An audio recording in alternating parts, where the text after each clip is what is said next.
Você está vendo na tela o título da mensagem de hoje: O crente palmeirense. Nessa época que todos estão tristes com os episódios ocorridos há cerca de 2 semanas, abateu-se a nação, mas ainda assim há esperança. Mas nessa oportunidade que se fala tanto de futebol, eu queria falar sobre o crente palmeirense. Eu convido a que você abra a sua Bíblia no livro dos Salmos, capítulo 92. E eu gostaria de ler a primeira parte do versículo de número 12. Se você desejar se colocar de pé para fazermos a leitura inicial, convido então que assim você o faça. Salmo 92, primeira parte do versículo 12, a Bíblia diz: o justo florescerá como a palmeira. Oremos. Pai amado, Deus bendito, lemos a tua santa e preciosa palavra, Deus. Pedimos, fala conosco nesta manhã, fortalece a nossa vida, edifica a nossa alma, solidifica a nossa fé na tua palavra, e o que nós pedimos o fazemos agradecidos em nome de Jesus. Amém. Podem sentar-se. O crente palmeirense, eu tenho minhas memórias de infância, quando eu ia a São Januário, assistir os jogos do Vasco, ao Maracanã, que também é um outro estádio nosso, e ali, eu lembro que sempre no meio da torcida do Vasco tinha uma bandeira do Palmeiras, e eu fui crescendo vendo aquilo, e depois eu vim descobrir que há uma amizade entre as duas torcidas, a do Vasco e a do Palmeiras, e eu também vim a descobrir que nos jogos do Palmeiras em São Paulo, sempre tem uma torcida do Vasco impulsionando aquele time, que eu acho muito bonito, porque se ultrapassa aquela rivalidade regional, Rio-São Paulo, não é verdade? Ali não, ali é apenas um corpo de torcedores. E um dia, refletindo então a respeito desse texto, eu falei, vou pregar sobre a Palmeira, porque nós falamos de Palmeiras, nós lembramos do time, mas devemos lembrar das palmeiras, porque quando você vai a Israel, você passa por desertos, e no meio daqueles desertos você vê uma série de palmeiras, as palmeiras de tâmaras. E por que isso? Porque a profecia que Deus dedicara a Israel dizia que eles iriam para uma terra onde, e aí abre aspas, mana leite e mel. Leite através do gado, mas mel não necessariamente das abelhas, mas mel das tâmaras. Porque no deserto se colhia o doce através das tâmaras, o mel das tâmaras. E ali você via aquelas tamareiras, e aquelas tamareiras na verdade são tipos de palmeiras. Eu fiquei então sempre muito maravilhado com essa imagem. Eu falei, vamos falar sobre palmeiras. Palmeiras, inclusive o time, não tinha esse nome. O Brasil, quando entra na guerra, a Segunda Guerra Mundial, todos sabem, começa em 1939, e aí nós temos a invasão da Alemanha nazista, junto à Polônia, e aí cerca de 3 anos depois, o Brasil entra em guerra, depois que 6 navios são afundados na costa brasileira, em 5 meses. Então, o presidente Getúlio Vargas, ele não apenas entra na guerra contra o eixo, a Alemanha, Itália e Japão, como ele manda mudar o nome de todas as cidades e instituições que tivesse algum nome associado à Alemanha, à Itália e ao Japão. Então, por exemplo, quando nós falamos da Reforma Protestante, nós falamos de Wittenberg, que é a cidade onde Lutero cravou as 95 teses. No Brasil existia uma cidade no Rio Grande do Sul chamada Neue Wittenberg, ou seja, Nova Wittenberg. Teve que mudar o nome para o nome nacional e virou Panambi. Então existem várias cidades brasileiras que hoje nós conhecemos por nomes muito nacionais, que eram na verdade nomes de origem alemã, italiana ou de origem japonesa. E assim como mudaram o nome da cidade, mudaram os times de futebol. O anterior time de futebol do Palmeiras, assim como o Cruzeiro em Minas Gerais, os 2 times se chamavam Palestra Itália, porque a colônia italiana em Minas Gerais fundou o Palestra Itália de Belo Horizonte, e a colônia italiana de São Paulo fundou o Palestra Itália de São Paulo, assim como a colônia italiana do Paraná fundou o Palestra Itália do Paraná. Mas Getúlio Vargas manda mudar todos os nomes, que tivesse alguma coisa com Itália. Então se escolhem nomes nacionais. Os descendentes de italianos em São Paulo, escolhem mudar o Palestra Itália para Palmeiras, uma árvore que tem muito no Brasil. Os italianos de Minas Gerais escolhem mudar o nome de Palestra Itália para Cruzeiro, porque está na nossa bandeira, a constelação no Cruzeiro do Sul. E lá no Paraná eles se tornam Colorado e depois se tornam o Paraná Futebol Clube, ou seja, um nome natural da região. Mas Palmeira, o que nós podemos aprender com a palmeira? A palmeira é citada muitas vezes na Bíblia. A primeira menção, a primeira entrada de Israel quando sai da terra do Egito, eles passam por uma cidade de Elim. A Bíblia diz em Êxodo capítulo número 15, que ali eles encontram um local com 70 palmeiras e 12 fontes. Então nós temos um cartão de visitas ao povo que vinha do Egito para saber como seria a terra que eles adentrariam. Já ali na Península Itálica, eles já encontram aquelas 70 palmeiras. Nos lembramos também, por exemplo, de Débora. Débora, a juíza, a Bíblia diz em Juízes capítulo número 4, que ela julgava o seu povo debaixo de uma palmeira. Ou seja, Débora era conhecida como a Débora da palmeira. Outra menção que nós temos, por exemplo, naquela despedida de Moisés, nós sabemos que Deuteronômio 31, temos instruções básicas de Moisés. Deuteronômio 32, então nós temos a canção de Moisés, uma composição belíssima de Moisés. Deuteronômio 32, Deuteronômio 33, nós temos então as instruções finais. Deuteronômio 34, Moisés morre. Então, no final da vida de Moisés, homem já mais de centenário, de uma centena a 120 anos de idade, Moisés ele faz um belo poema, que se torna uma canção, e nesse poema, ele chama, inclusive, aquele momento da menina nos olhos de Deus, ele fala que na entrada haveria, então, a visão de Jericó, a cidade das palmeiras. Era uma cidade conhecida como as palmeiras. As palmeiras eram vistas no templo. Quando você entrava no templo, a Bíblia diz em 1 Reis, capítulo número 6, que o templo era ornado com palmeiras. Olha que coisa bonita. O gesto, o cuidado visual, a memória que aquilo tudo indicava. Até mesmo a palmeira representava local de descanso e honra. Quando nós vemos e sabemos da morte, ali em 1 Samuel, capítulo número 31, do rei Saul com seus filhos, nós sabemos que aquele sujeito leva lá a cabeça dele e tudo mais, mas o povo de Jabes, os jabeítas, eles pegam o corpo de Saul e de seus filhos, e a Bíblia diz que eles tiram de Beit-Shean, naquela cidade onde ele é morto, e levam para a sua cidade, em Jabes, onde eles enterram debaixo de uma palmeira, simbolizando que aqui eles repousem. Não queremos dar um local árido para ficar o rei Saul, e ali eles guardam. E por que não nos lembrarmos, por exemplo, João capítulo 12, quando o Senhor Jesus, ele vai descendo do Monte das Oliveiras, a Bíblia diz que quando ele vê a cidade de Jerusalém, Jesus chora, sabe que entraria naquela sua semana final, e naquela sexta-feira, naquela quinta-feira, naquele dia intenso, Jesus então, ele entra naquela cidade, e a Bíblia diz que ele é recebido com folhas, com ramos de palmeiras. Quando as pessoas gritam, Hosana, bendito aquele que vem em nome do Senhor Jesus, em nome do Senhor, perdão, e o Senhor Jesus vai passando então, com aquela molinha em cima das palmeiras.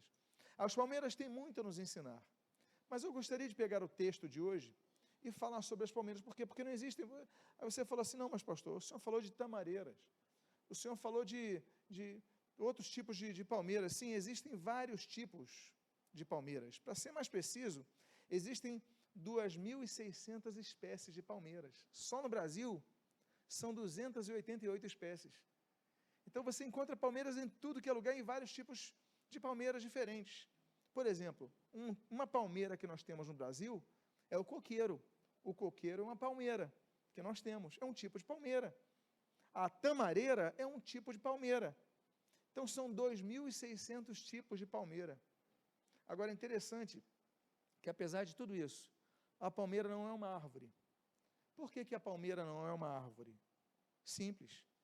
O que define a árvore é o caule gerar madeira. A palmeira não gera madeira. Então, a palmeira, por mais alta que seja, é considerada uma planta.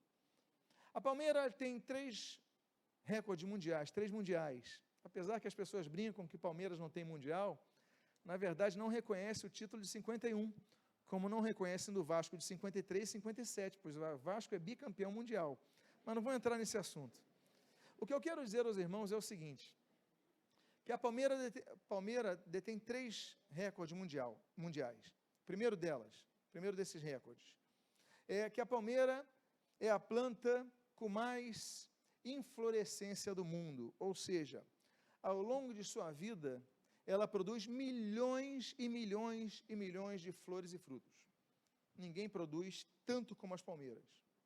Segundo recorde das palmeiras, a palmeira é a planta que tem o maior tamanho do ramo, que pode chegar, no caso das ráfias, pode chegar a 7,5 metros de distância. Nenhuma outra árvore tem ramos tão longos assim, tem folhas tão longas assim.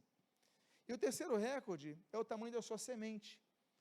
As palmeiras, as maiores palmeiras, elas geram frutas de até 22 quilos. Não existe isso no mundo.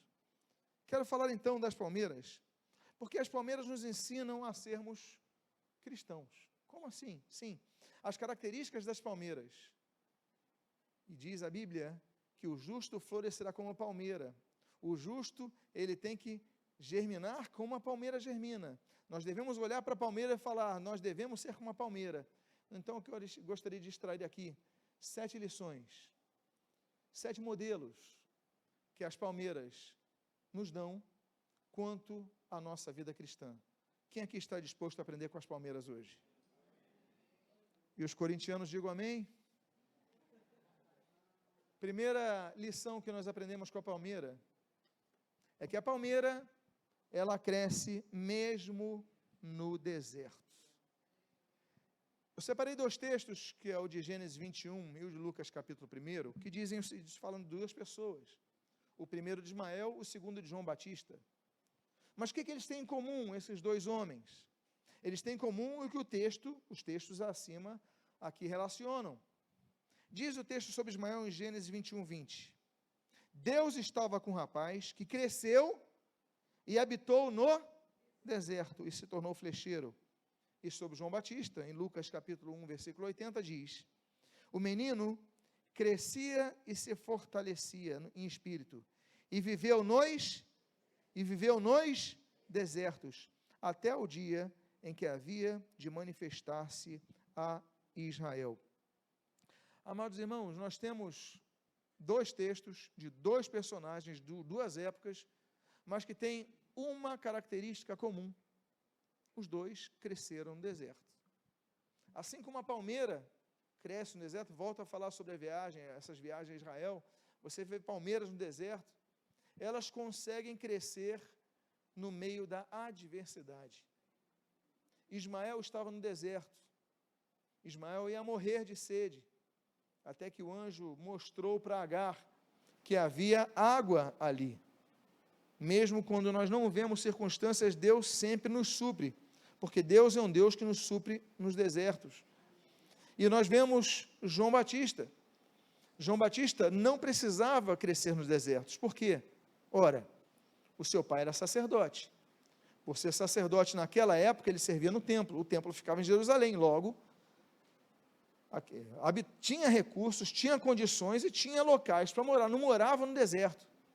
Mas quando João Batista cresce, e alguns trazem várias suposições, se ele é essênio, se ele não é essênio, não vou entrar nesse assunto. O fato é que ele vai viver nos desertos até o dia que ele se manifestaria em Israel, que é quando então começa aquele período do anúncio da vinda do Senhor Jesus. Mas o fato é que crescer no deserto não é fácil. Crescer no deserto é crescer diante das adversidades, das dificuldades, das limitações. Mas ainda assim eles cresceram. Ainda que nós possamos viver uma situação com limitações. Alguns vivem limitações de saúde, outros vivem limitações financeiras, outros vivem limitações emocionais. Nem tudo o que você quer você tem, nem tudo o que você entende que precisa você tem. aquilo que você acha que precisa se suprir, você muitas vezes não tem, mas ainda assim, ainda que no deserto, nós devemos aprender a crescer. Por quê? Porque a palmeira cresce no deserto, o justo vai florescer como a palmeira, ainda que no deserto ele vai crescer, porque no deserto Deus faz várias coisas. Deus, por exemplo, Êxodo capítulo 3 diz que Deus fala no deserto. Não foi assim naquela sarça ardente? Outra coisa que Deus faz, Êxodo capítulo número 15, Deus guia o seu povo no deserto. Não é assim que nós lemos? A respeito, por exemplo, da nuvem que Deus colocou durante o dia e da coluna de fogo à noite.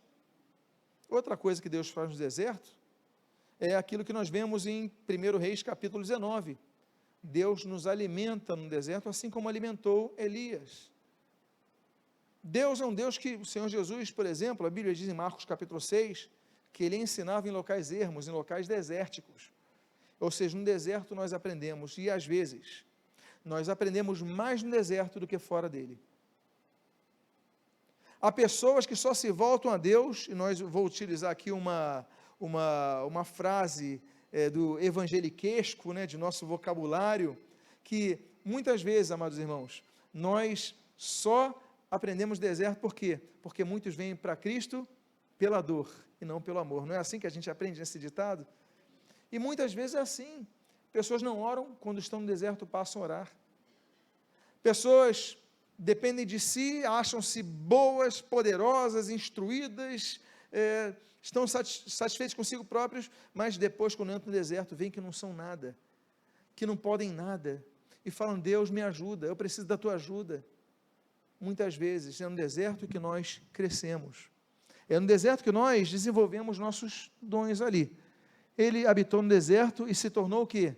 Flecheiro, porque o deserto é um local de aprendizado, é um local que nós podemos desenvolver novas coisas, porque ninguém nasce flecheiro, ninguém nasce flecheiro. Agora, um sujeito que mora no deserto, que habita no deserto, cresce no deserto, ele vai ficar parado olhando a areia? Não, ele vai desenvolver alguma coisa. Nós temos que aprender a aproveitar o tempo que Deus permite que nós passemos no deserto, para que nós possamos crescer. A palmeira, ela cresce no deserto. Há uma segunda coisa que nós aprendemos quanto ao deserto, quanto à palmeira, é o que nos encontramos, e nós lemos ali, que a palmeira não se alimenta das areias do deserto. Qual é a característica do deserto? Um local onde tem areia. Geralmente é assim, temos desertos gelados, não é isso? Os desertos polares. Ali não encontra-se areia, encontra-se gelo. Mas mormente, as areias do deserto. Mas ainda assim, as palmeiras não se alimentam das areias do deserto. O texto que você está lendo, Neemias, capítulo 9, versículo 21, diz: e deste modo sustentaste 40 anos no deserto, e nada lhes faltou. As suas vestes não se envelheceram, e os seus pés não se incharam. Por que que essa planta, ela consegue crescer no deserto? Porque ela se alimenta. E se alimenta muito bem, porque o sol é muito intenso, não há outras sombras, o vento é cálido, não é isso? Você não tem algumas possibilidades, mas por que que ela consegue sobreviver no deserto? Porque as suas raízes vão até onde? Até onde há água. Nós devemos olhar para as palmeiras e aprender com elas que, apesar das dificuldades, nós devemos buscar sempre água. Não vamos beber, ou não vamos comer, ou não vamos nos nutrir de areia, mas da água. E essa água está na profundidade, porque no deserto a água não se encontra próximo ao solo, se encontra abaixo dele, de onde nós pisamos. E você vai, e aí ela vai buscando, e à medida que ela vai crescendo, as suas raízes vão crescendo ainda mais, e ainda que ela cresça rapidamente, as raízes vão crescendo ainda mais rapidamente para que possa sobreviver àquela intensidade de calor. E meus amados, é aquilo que nós aprendemos com o que o Senhor Jesus falou, que do seu interior fluirão rios de água viva. Quem? João 7,38. Aquele que crer nele, como diz a Escritura, do seu interior fluirão rios de água viva. nós devemos crer no Senhor Jesus. É o que nós comentamos na ceia do Senhor, que nós celebramos há poucos minutos atrás. Nós devemos sair de um momento onde nossa crença é meramente intelectual, é meramente a concatenação de lógicas quanto àquilo que nós aprendemos, e ela entra em uma outra esfera, a esfera da fé, a esfera do passo da fé, a esfera da busca de intimidade com Deus. O problema de muitas igrejas é que as pessoas não buscam a Deus. Elas vão nos cultos, elas ouvem as palavras, elas gostam das pregações, mas é provável, e essa pessoa quando vem domingo, que segunda-feira não busca a Deus, terça não busca a Deus, quarta não busca a Deus, e se não tiver uma entrevista de emprego, uma prova, não busquem a Deus na quinta. Elas só vão buscar a Deus quando estão no momento de realmente necessidade, mas não buscam um compromisso com Deus. Se a palmeira só buscasse raiz, no momento que ventasse, tivesse um vento um pouco menos quente, essa palmeira morreria. Mas ela vai buscar água, a sua raiz vai crescer em todo momento até conseguir água que a sustente. Nós não podemos ser sustentados pelo domingo. Nós não podemos ser sustentados apenas pelas pregações que vêm nesse púlpito. Nós não podemos ser sustentados apenas pelo encontro que nós temos com os irmãos. Nós devemos buscar ao Senhor em todo momento. Em nossa casa, em nossas orações, sim, vá à igreja, sim, ouça a palavra, sim, leia a palavra, sim, glorifica o Senhor, louva o Senhor, claro, mas busca o Senhor na intimidade do seu quarto, busca o Senhor em todo dia, em todo momento. Seja como uma palmeira, olhe para a palmeira e fala como é que ela consegue sobreviver no deserto. É porque ela não para de buscar essa água do Espírito Santo. Esse rio de águas vivas, esses rios que fluem de água viva, do Espírito Santo de Deus, não busque, mas temos que crer no Senhor Jesus e buscar o Senhor Jesus. Então busque, por quê? Porque o deserto está aí, mas Israel passou durante 40 anos, e Deus sustentou Israel no deserto. Nós aprendemos duas coisas, já com as palmeiras. Qual é a primeira coisa que você aprendeu? Que nós devemos entender que a palmeira cresce no deserto. Qual é a segunda coisa que você aprendeu? Que ela não se alimenta de areia, mas busca a água incansavelmente. Depende da água. Nós dependemos do Senhor. Nós não dependemos de ninguém mais para a vida eterna. Não dependemos dos pastores. Não dependemos dependemos do Senhor. Temos que buscar ao Senhor. Terceiro lugar, terceira lição que nós aprendemos com as palmeiras, é sobre a sua separação da influência do deserto. A Bíblia diz, no texto na segunda carta aos Coríntios, no capítulo 6, versículos 14 e 15, o seguinte: não vos ponhais em julgo desigual com os incrédulos, porquanto que sociedade pode haver entre a justiça e a iniquidade? Ou que comunhão da luz com as trevas? E que harmonia entre Cristo e o maligno? Ou que união do crente com o incrédulo? Ainda que o deserto nos rodeie, ele não vai mudar as nossas características, não pode mudar nossas características. Ainda que estejamos rodeados de areia, de sequidão espiritual, ainda que estejamos rodeados de pessoas que não buscam ao Senhor, não buscam ver uma vida santa, nós não podemos ser influenciados pelas areias. Como diz o texto, nós, amados irmãos, vivemos cercados de pessoas. A Bíblia diz, na própria carta que Paulo escreve aos Coríntios, ele fala que as más conversações corrompem os bons costumes. Quando você está cercado de amigos que não conhecem a Deus, eles vão corrompendo o nosso costume, a nossa instrução, aquilo que nós aprendemos, eles vão minando a nossa fé.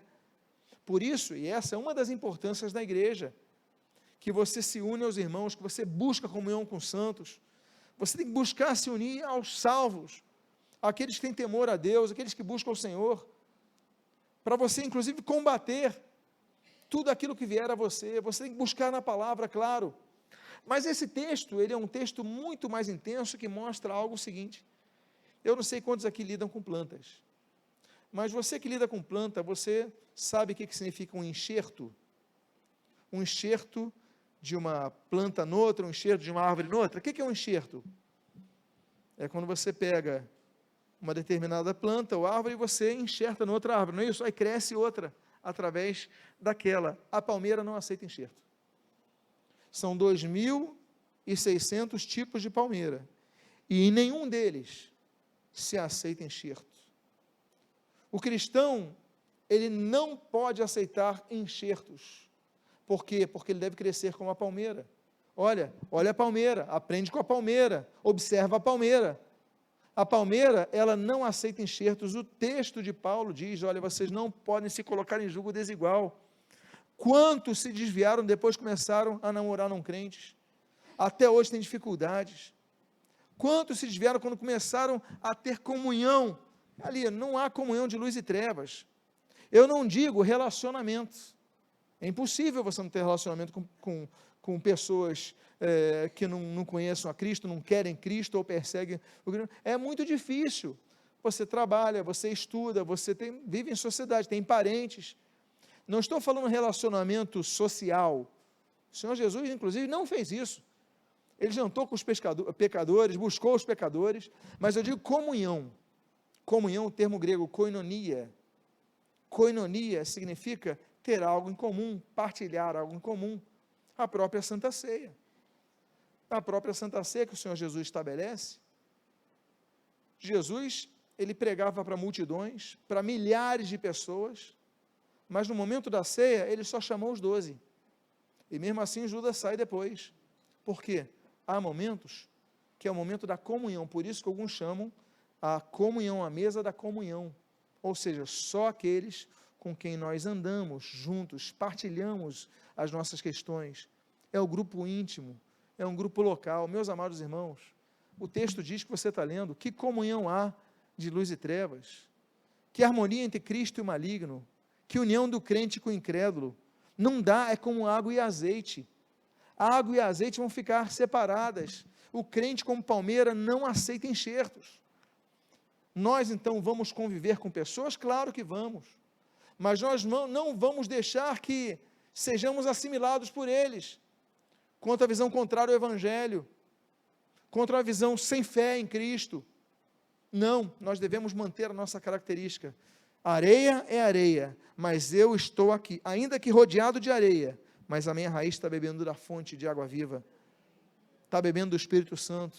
Eu não vou me contaminar. Por quê? Porque se eu me contaminasse pela areia, eu nem cresceria, eu morreria. Então nós habitamos numa sociedade incrédula ou idólatra, uma das duas opções possíveis, ou muitas vezes alguns que dizem-se crédulos, mas são incrédulos, na verdade, servem a idolatria, mas na verdade não creem naquilo, são meramente religiosos, formalmente religiosos, mas ainda assim devemos manter nossa fé firme em Cristo. Outra questão que nós aprendemos com as palmeiras, são 7 lições, eu gostaria de ir para a quarta. A quarta lição, e quem aqui tem palmeira em casa? Palmeira pequena, palmeira grande. Agora, sempre que você olhar para essa palmeira, você vai se lembrar dessa mensagem. A quarta lição é que a palmeira se reproduz, ainda que no deserto. Ainda que no deserto. O Senhor Jesus diz, a isto respondeu Jesus, em verdade te digo, que se alguém não nascer de novo, não pode ver o reino de Deus. Meus amados irmãos, a igreja de Cristo é composta de pessoas, claro, como eu falei para vocês, a nossa dependência para a salvação do Senhor, mas somos interdependentes uns dos outros, somos corpo uns dos outros. Paulo fala que um é braço, outro é mão, outro é ombro, nós dependemos uns dos outros, e assim a igreja cresce. Como é que uma palmeira cresce? Ela depende de 2 fatores para se reproduzir, porque o Senhor Jesus falou, se você não nascer de novo, e aí nós vamos nascendo de novo, pregando o Evangelho, outros nascem de novo, e assim a igreja tem sido. Mas o crescimento tem acontecido graças a pessoas que são diferentes de nós. Talvez você tenha sido evangelizado não por um pai ou por uma mãe, talvez por um amigo, uma pessoa que chegou na sua vida, de repente, um colega de faculdade, um colega do trabalho, alguém que te entregou um folheto, alguém que era diferente de você, não habitava no seu meio, e a palavra da salvação chegou até você. Por quê? Porque nós devemos ser como as palmeiras. E como as palmeiras se reproduzem mesmo no deserto, graças a dois fatores, como eu disse a vocês. 1, ao vento.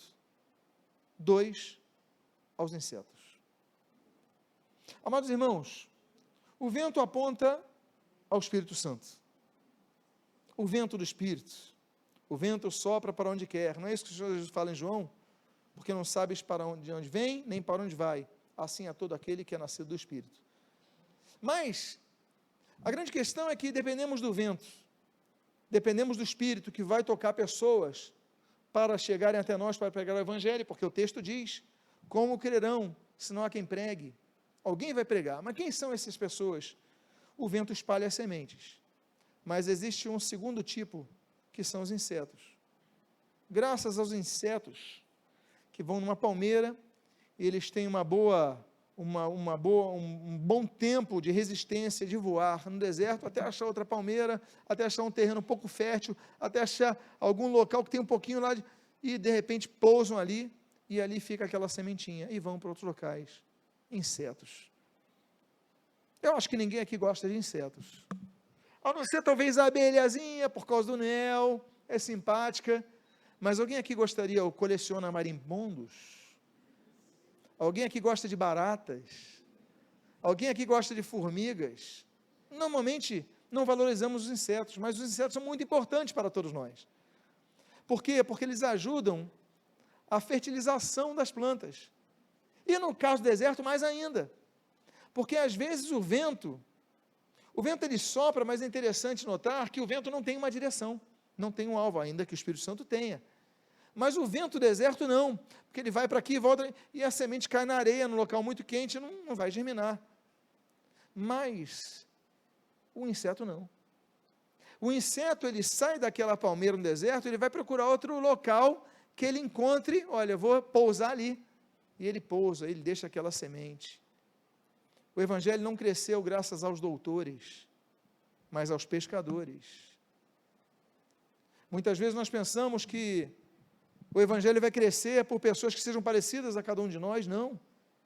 Deus usa pessoas simples, Deus usa pessoas com instrução acadêmica mais limitada, assim como usa com pessoas com instrução acadêmica superior, em termos de aquisição de conhecimento, mas o fato é que os insetos são importantes, cada um de nós é importante, devemos valorizar a igreja, porque graças a isso, a pregação daqueles pescadores, a pregação de um homem bem instruído como Paulo, que se instruiu com Gamaliel, neto de Hilel, primeiro grande, ou seja, um homem que tinha capacidade, um homem que tinha condições financeiras, a família sustentava, a família de Tarso sustentava em Jerusalém para aprender com Gamaliel, ou se tinha recursos, um homem que tinha condições.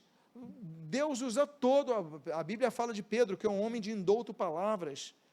Pedro não sabia falar direito, talvez falava, nós vai, a gente fomos, não sei.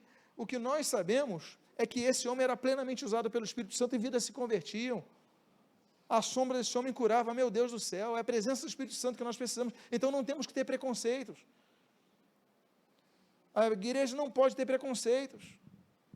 Quando nós lemos sobre os conflitos raciais mais recentes, porque não se pode atribuir a escravidão apenas à questão racial, mas claro que ela teve um peso enorme. A escravidão acontecia como sinal de guerra, o povo vencia outros povos e pegava a pessoa como escrava, independentemente da raça. Agora, a questão racial, ela vai ser importante, mas o problema maior, para mim, no meu entender, é quando isso entra na igreja, quando a igreja não combate, mas a igreja acata. Quando você vai, por exemplo, conhecer a história da Ku Klux Klan, que talvez tenha sido a instituição racista mais conhecida de todas, ainda que houvesse inúmeras, mas você vai ver que só podiam entrar lá protestantes, não podiam entrar naturalmente negros, mas não podiam entrar brancos que fossem judeus ou brancos que fossem católicos romanos, só evangélicos. Aqueles homens de capuz, todos se diziam crentes. O fundador da igreja metodista, meu Deus, e um dos grupos mais satânicos da história. Por quê? Porque se declarar crente é uma coisa, mas ser palmeira no deserto é outra. Ser luz do mundo é outra. Você pode estar na igreja, mas ser uma pessoa completamente, vira completamente oposta ao Evangelho. Então tem que nascer de novo.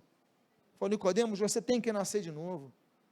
E outra coisa, para gerar filhos, você vai depender do vento do Espírito e vai depender dos insetos, de pessoas que são diferentes. Deus vai usar para abençoar a sua vida. Há uma outra coisa que nós, olha que bonito. Paulo, quando escreve a Filemão, um homem de posses, um homem de dinheiro. Aí um escravo dele, chamado Onésimo, foge. Pior, o Onésimo, antes de fugir, ainda rouba o seu senhor. Paulo encontra com Onésimo. Aí, não, peraí, Onésimo, você é escravo do Filemão. Nós temos um livro da Bíblia chamado Carta de Filemão. O que é essa carta? É essa intercessão. Paulo escreve, Filemão, recebe Onésimo. Olha, se alguma coisa ele tirou de você, roubou, não tem problema não, eu pago com meu dinheiro. Olha a intercessão de Paulo. Para que Filemão, que era filho na fé, recebesse Onésimo, que era filho na fé. Duas condições sociais, um trabalhando para o outro, mas ali, olha que bonito. Solicito-te a favor de meu filho Onésimo, que gerei entre algemas. Ou seja, Onésimo se converte na prisão. Olha, aproveitando o tempo difícil. Ainda que na prisão, ainda que no deserto, Paulo pregava o Evangelho. Olha que homem grande Paulo é, não é verdade? Olha, eu gerei ele no meio das minhas algemas, recebe ele de volta. É uma carta linda, é uma carta de amor, é uma carta de intercessão. Olha, se eu defraudou alguma coisa, eu vou pagar, mas recebe ele de volta, perdoa esse homem. Que coisa linda, que texto lindo que você lê em pouquíssimos minutos. O fato é que a igreja tem seus Filemões e tem seus Onésimos, mas graças a isso o reino de Deus tem crescido. O texto de 1 Coríntios capítulo 4, versículo 14 e 15 diz: não vos escrevo estas coisas para vos envergonhar, pelo contrário, para vos admoestar como a filhos, meus amados, porque ainda que tivesseis milhares de preceptores em Cristo, não terias contudo muitos pais, porém eu, pelo Evangelho, vos gerei em Cristo Jesus. Nós temos vários tipos de pais. Nós temos o pai biológico, que é o pai que nos gera, é de quem nós herdamos o DNA. Temos o pai verdadeiro, que nem sempre é o biológico, mas é aquele que criou, que deu amor, que deu instrução, que supriu, não é verdade? Porque às vezes o pai biológico gera o filho e abandona, e se aventura aí pelo mundo, mas o pai verdadeiro não. Nós temos um outro tipo de pai, que é o pai espiritual. Lembra que ele falou, olha, meu filho Onésimo, que eu gerei entre Caseias. E olha aqui outro caso, olha, vocês, coríntios, vocês teriam muitos pais, mas não como eu, porque eu, pelo Evangelho, vos gerei em Cristo Jesus. Eu sou o pai de vocês. Então, porque eu sou pai, aí ele fala nisso. Olha, eu vos admoesto. Porque ninguém gosta de receber bronca. Ninguém gosta de receber puxão de orelha. Mas Paulo chegou uma hora que ele falou, olha, eu vou escrever para vocês, e essa carta é dura. A primeira aos Coríntios é mais dura que a segunda aos Coríntios. Ele fala, olha, agora é o seguinte, preste atenção que eu vou escrever. O que ele está dizendo é o seguinte, vai vir bronca pela frente, mas, entendam, eu sou pai de vocês, eu posso dar essa bronca. Pai não pode dar bronca no filho? Quando eu falo pai, eu falo mãe também. Okay? Os pais não podem puxar a orelha do filho? Podem admoestar o filho? Devem admoestar os filhos. Então ele falou, olha, porque vocês só teriam um que gerou vocês na fé, que sou eu, Paulo, falando. Então nós devemos gerar filhos, e ainda que no deserto, pedir, vento de Deus, traga esses insetos, traga outras pessoas diferentes, para que eu possa fazer com que essa semente vá à frente do teu Evangelho. Nós temos uma quinta lição que nós aprendemos com as palmeiras. Alguém aqui tem aprendido alguma coisa com as palmeiras hoje? E outra lição que nós aprendemos com as palmeiras é que a palmeira foca na busca exclusiva da luz do sol. O Senhor Jesus diz em João capítulo 8, versículo 12, eu sou a luz do mundo, quem me segue não andará em trevas, pelo contrário, terá a luz da vida. A palmeira sempre vai crescer na direção do sol. Por que eu digo isso? Porque há casos de palmeiras, que a semente caiu ali, debaixo de um local com sombra, de uma marquise e tal, o que a palmeira vai fazer? Ela vai se dobrar todinha na direção do sol. Alguém já viu alguma palmeira, alguma foto, alguma imagem, algum vídeo de palmeiras bem tortinhas, que começam a crescer na direção vertical, mas depois viram para um lado? Por quê? Porque em algum momento houve sombra ali. A Bíblia diz em Malaquias capítulo 4, versículo 2, que viria o sol da justiça. Jesus fala, eu sou a luz do mundo. João capítulo número 8. E ele ensina, vocês são a luz do mundo, ou seja, nós devemos refletir a luz dele. A luz da palavra de Deus, lâmpada para os meus pés, a tua palavra, luz para os nossos caminhos, ou seja, Salmo 119, 105, a luz. A característica da palmeira é que ela não necessariamente vai crescer numa só direção, mas quando houverem sombras, ela vai evitar essas sombras e buscar a direção do sol. Nunca deixe de buscar a Cristo.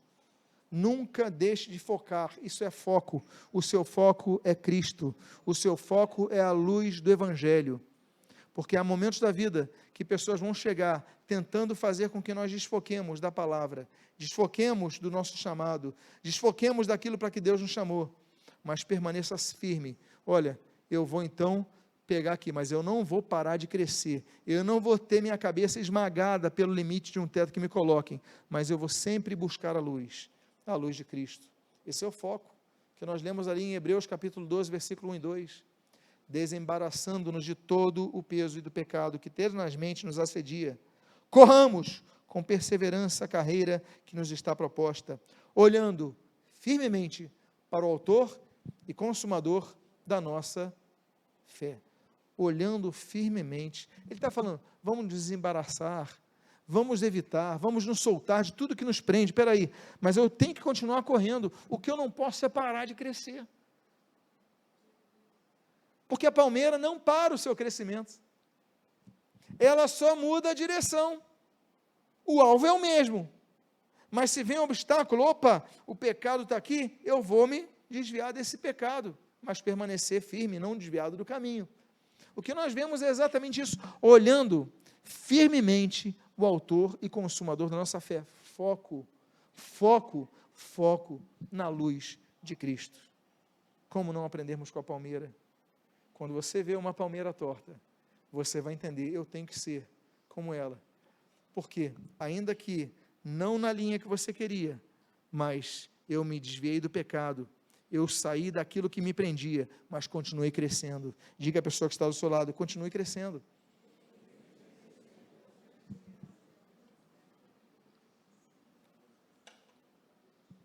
Há uma sexta, penúltima lição que nós aprendemos com as palmeiras.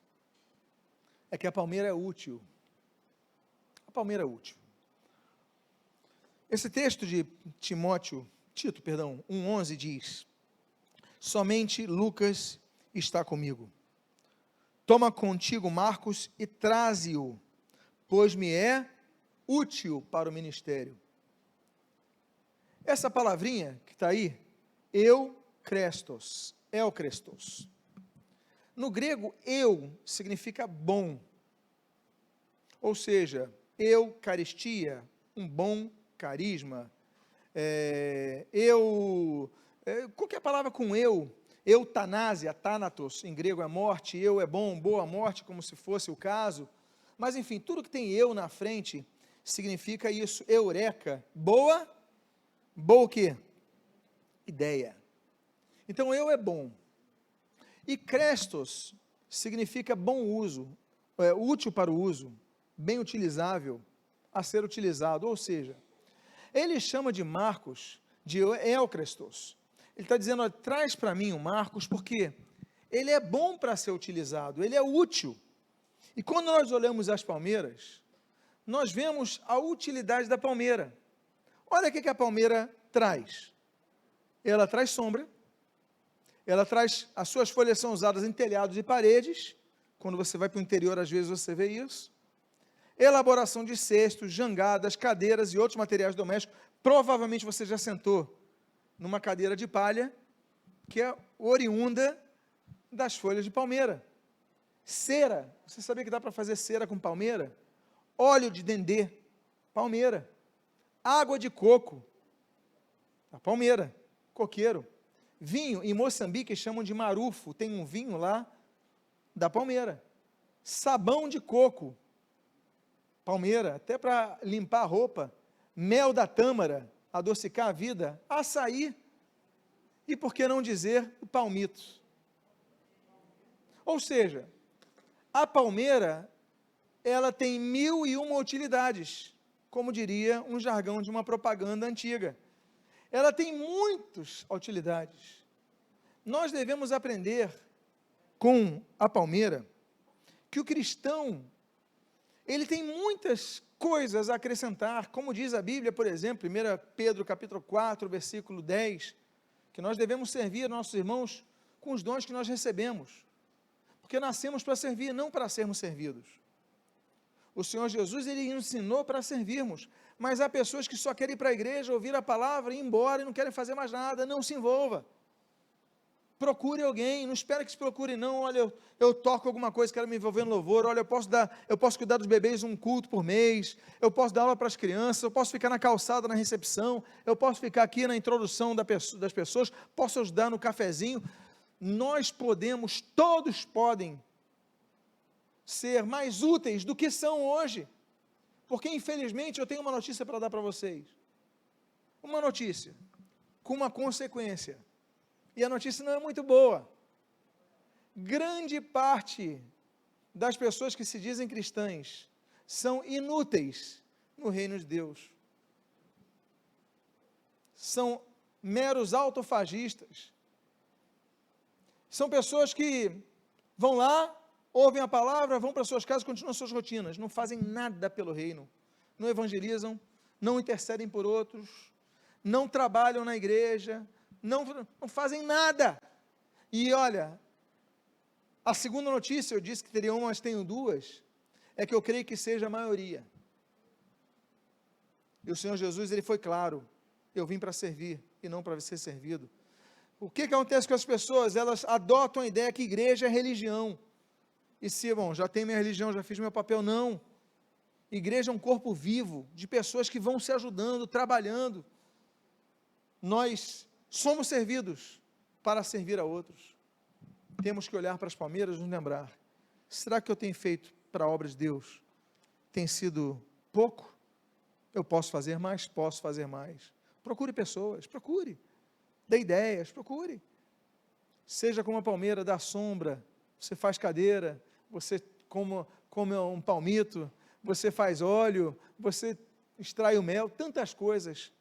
Mas as palmeiras nos ensinam isso, que devemos ser úteis, mais úteis para a obra de Deus. E por fim, a 7ª lição que nós aprendemos com as palmeiras, e quando você passar por algum local que tem muitas palmeiras, que o Espírito de Deus te lembre de cada uma dessas questões.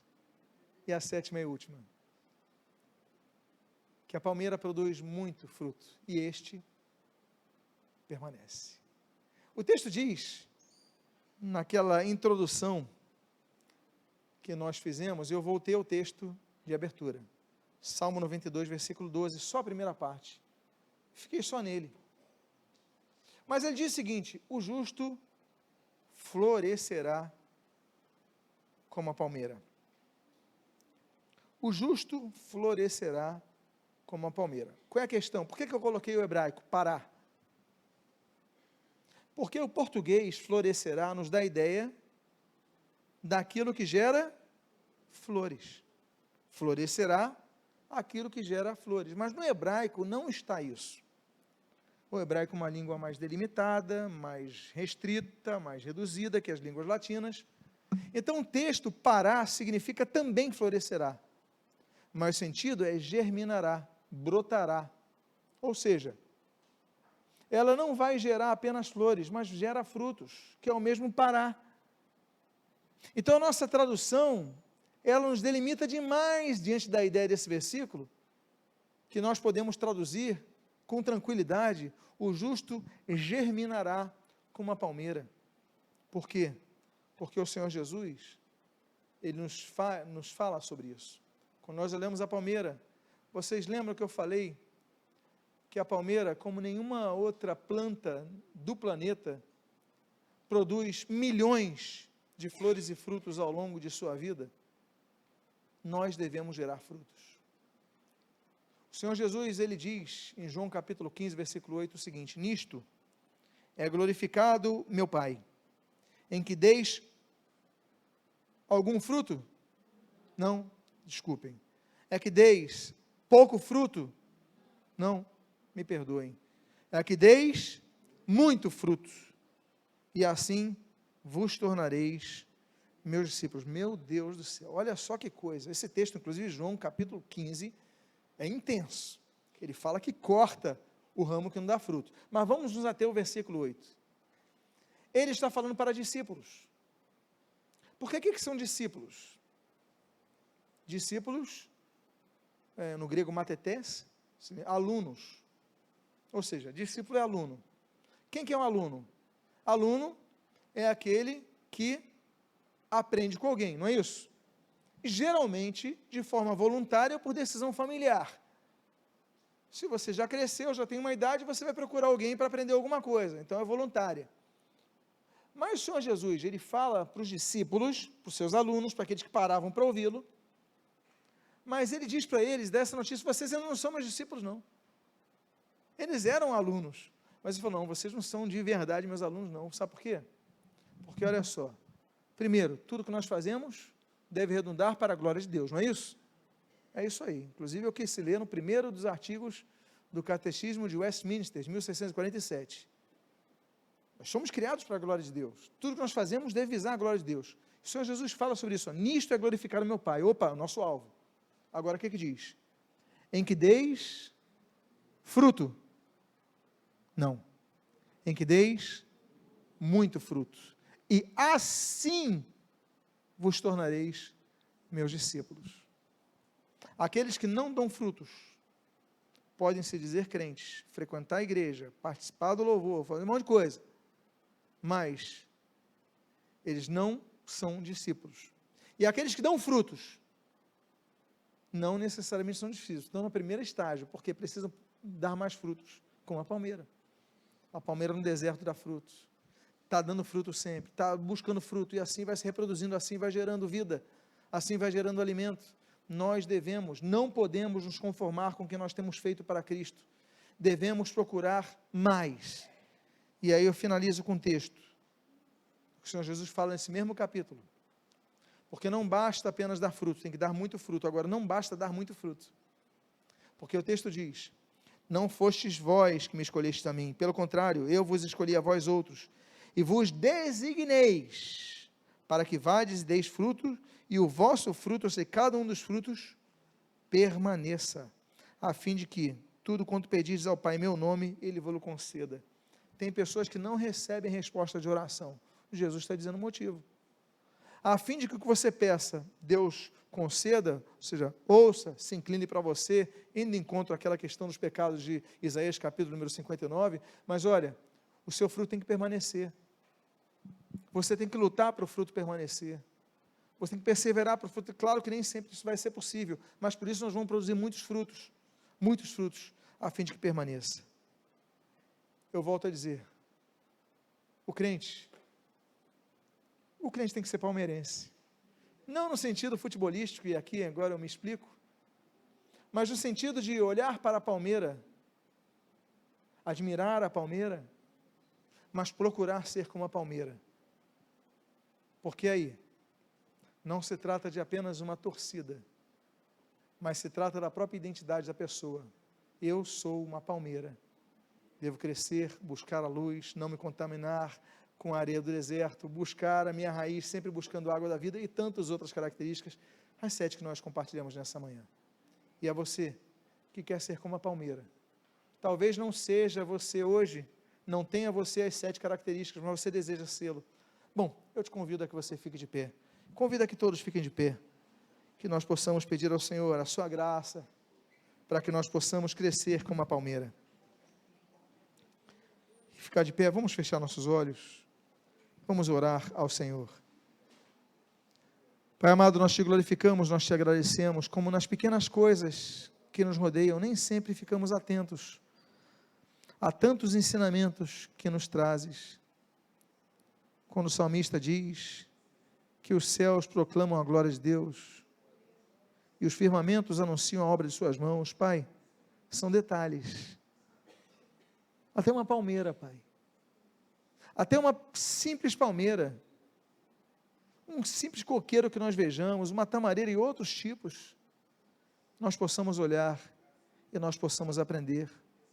O Senhor Jesus nos ensina sobre tantos detalhes.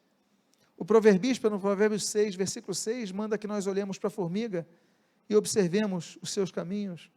Pai amado, que sejamos pessoas que aprendam com tudo aquilo que deixastes aos nossos olhos, para que observássemos e aprendêssemos. E que sejamos como a palmeira, que o justo floresça, germine como a palmeira.